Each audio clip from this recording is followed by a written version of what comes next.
नमस्कार, आपण पाहतात गरुड झेप न्यूज। 17 तारखेला मध्यरात्री पिंपळगाव हरेश्वर येथील हर्षिता ॲग्रो एजन्सी येथे धाडशी चोरीची घटना घडलेली होती। या चोरीमध्ये दुकानातील महत्त्वाचा डेटा असलेला सीपीयू आणि काही रोख रक्कम चोरट्यांनी लंपास केलेली आहे। आता या घटनेचे सीसीटीव्ही फुटेज समोर आले असून त्यामध्ये चोरट्यांच्या हालचाली आणि त्यांचे संभाषण स्पष्टपणे दिसत असल्याची माहिती मिळाली आहे। या माध्यमातून पोलिसांच्या हाती ठोस माहिती मिळाल्याने तपासाला वेग आला आहे। फॉरेन्सिक लॅब आणि श्वान पथक यांच्या मदतीने आरोपींचा शोध घेणे सोपे होणार आहे, म्हणून तपास अधिक तीव्र करण्यात आला आहे। चोरी करणारे हे ओळखीचेच असल्याची पुष्टी दुकान मालक पवन तेली यांनी केलेली आहे। चोरीस गेलेले सीपीयू परत करणाऱ्यास अथवा माहिती देणाऱ्यास बक्षीस देखील मालकांनी जाहीर केले आहे।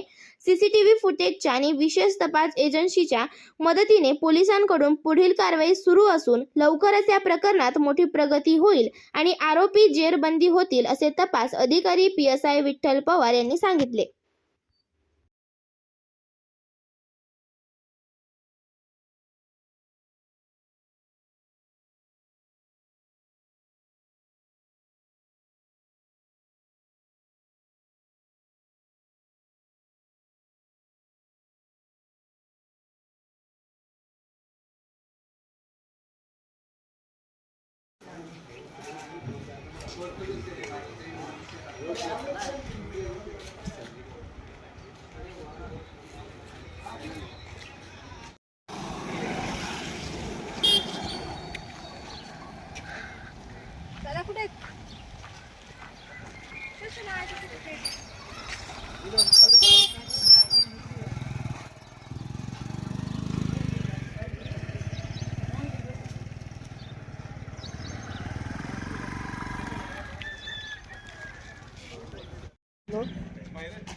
हॅलो